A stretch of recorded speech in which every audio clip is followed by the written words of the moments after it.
નમસ્તે વિદ્યાર્થી મિત્રો, આજે આપણે યુટ્યુબના માધ્યમથી ધોરણ 8 ગણિતના પ્રથમ પ્રકરણનો આપણે અભ્યાસ.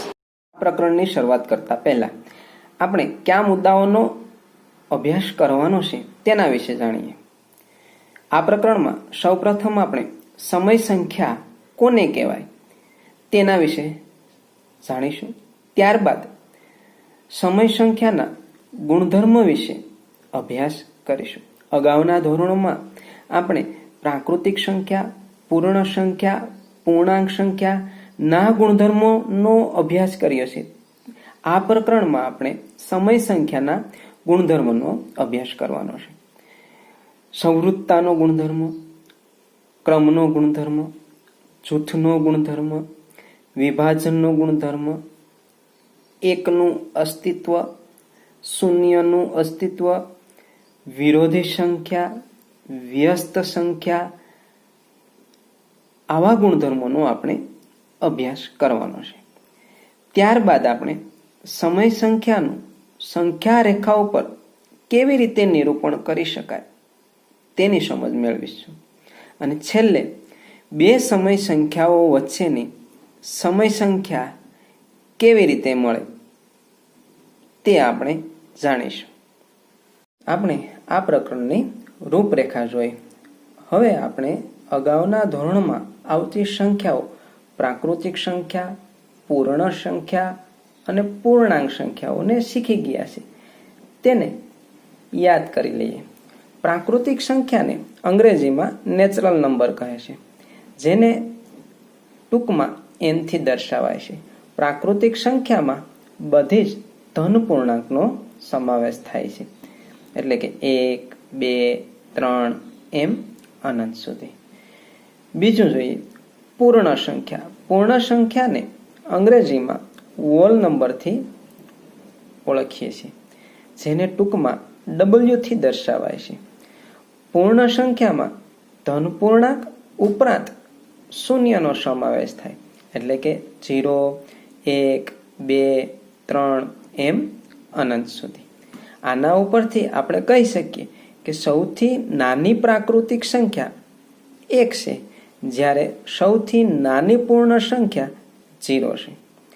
પ્રાકૃતિક સંખ્યા, પૂર્ણ સંખ્યા, ત્યારબાદ હવે પૂર્ણાંક સંખ્યાને યાદ કરીએ, જેને અંગ્રેજીમાં ઇન્ટીજર્સ નંબર કહે છે, જેને I થી દર્શાવાય છે. પૂર્ણ સંખ્યામાં ધન પૂર્ણાંક, શૂન્ય ઉપરાંત ઋણ પૂર્ણાંકનો સમાવેશ થાય છે, એટલે કે -3, -2, -1, 0, 1, 2 એમ અનંત સુધી. ઋણ પૂર્ણાંક પણ અનંત સુધી. હવે આપણે સૌપ્રથમ સમય સંખ્યાની સમજ મેળવીએ. સમય સંખ્યાને અંગ્રેજીમાં રિયલ નંબર કહે છે. તેને ટૂંકમાં R થી દર્શાવીશું. જેવી રીતે પ્રાકૃતિક સંખ્યાને n થી, પૂર્ણ સંખ્યાને W થી, પૂર્ણાંક સંખ્યાને I થી, તેવી જ રીતે સમય સંખ્યાને R થી દર્શાવે છે. હવે સમય સંખ્યા કોને કહેવાય? તો કે જે સંખ્યાને p ના છેદમાં q સ્વરૂપમાં દર્શાવી શકાય તેવી દરેક સંખ્યાને સમય સંખ્યા કહેવાય છે. p ના છેદમાં q સ્વરૂપ એટલે તો કે જે સંખ્યાને આપણે અંશ અને છેદના સ્વરૂપમાં દર્શાવી શકાય તેવી દરેક સંખ્યાને સમય સંખ્યા કહે છે. તો કેવી સંખ્યાઓને આપણે અંશ અને છેદના સ્વરૂપમાં દર્શાવી શકીએ તે સમજીએ. તો કે સૌ પ્રથમ આપણે પ્રાકૃતિક સંખ્યા.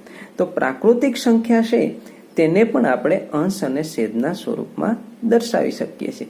એક્ઝામ્પલ તરીકે 7 લઈએ તો 7 ને આપણે 7 ના છેદમાં 1 તેમ લખી શકીએ. તેથી તેને સમય સંખ્યા કહે છે. આમ દરેક પ્રાકૃતિક સંખ્યાને આપણે અંશ અને છેદના સ્વરૂપમાં દર્શાવી શકીએ છીએ. આ ઉપરાંત પૂર્ણ સંખ્યા, એક્ઝામ્પલ તરીકે 0 લઈએ તો 0 ના છેદમાં 1 લખી શકાય. તેથી દરેક પૂર્ણ સંખ્યા છે તેને આપણે અંશ અને છેદના સ્વરૂપમાં દર્શાવી શકીએ. તેથી દરેક પૂર્ણ સંખ્યા એ સમય સંખ્યા છે. તેવી જ રીતે પૂર્ણાંક સંખ્યા પણ સમય સંખ્યા છે, કારણ કે તે આપણે અંશ અને છેદના સ્વરૂપમાં દર્શાવી શકીએ છીએ. આ ઉપરાંત દશાંશ અપૂર્ણાંકમાં જોઈએ તો શાંત દશાંશ, ઉદાહરણ એક્ઝામ્પલ તરીકે 0.5 એટલે કે તેને આપણે 5/10 વડે દર્શાવી શકાય. તેથી શાંત દશાંશ છે એ પણ એક સમય સંખ્યા છે. અનંત આવૃત દશાંશ, આવૃત મતલબ પુનરાવર્તન થવું, તો અનંત આવૃત દશાંશ પણ સમય સંખ્યા છે, કારણ કે તે પણ અંશ અને છેદના સ્વરૂપમાં દર્શાવી શકાય. એક્ઝામ્પલ તરીકે 0.12 એમ અનંત સુધી. તો આને આપણે 12/99 વડે દર્શાવી શકીએ. તેથી તે પણ સમય સંખ્યા છે. છેલ્લે અપૂર્ણાંક સંખ્યા, તો અપૂર્ણાંક સંખ્યા છે એ તો અંશ અને છેદના સ્વરૂપમાં જ હોય છે, તેથી તે સમય સંખ્યા છે.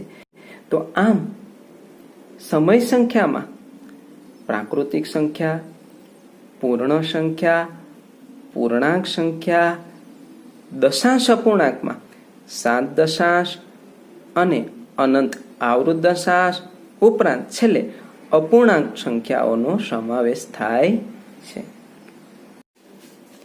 સમય સંખ્યા કોને કહેવાય તેની સમજ મેળવી. હવે તેના આપણે ગુણધર્મનો અભ્યાસ કરીશું. સૌ પ્રથમ પહેલો ગુણધર્મ છે સંવૃતતાનો ગુણધર્મ. આ ગુણધર્મ આપણે પૂર્ણ સંખ્યા માટે, પૂર્ણાંક સંખ્યા માટે અને સમય સંખ્યા માટે જોઈશું. તો પહેલા આપણે પૂર્ણ સંખ્યા માટે જોઈએ.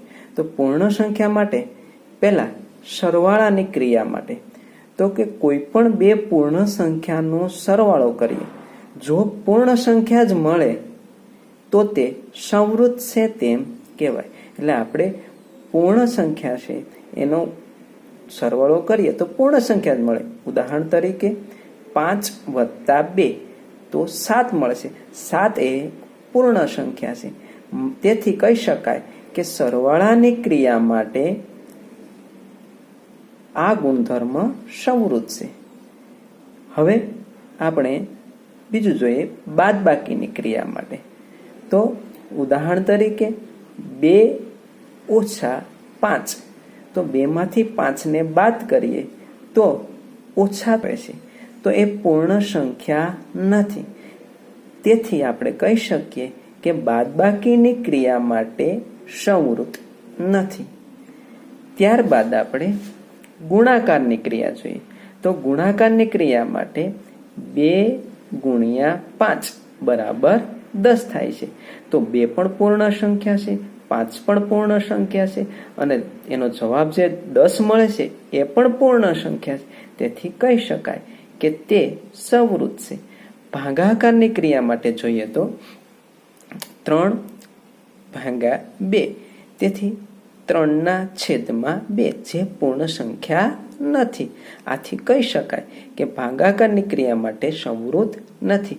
એટલે કે સંવૃતતાનો ગુણધર્મ પૂર્ણ સંખ્યા માટે, સરવાળાની ક્રિયા માટે અને ગુણાકારની ક્રિયા માટે સંવૃત છે, જ્યારે બાદબાકીની ક્રિયા માટે અને ભાગાકારની ક્રિયા માટે સંવૃત નથી. હવે પછીના વિડીયોમાં આપણે પૂર્ણાંક સંખ્યા માટે અને સમય સંખ્યા માટેનો અભ્યાસ કરીશું.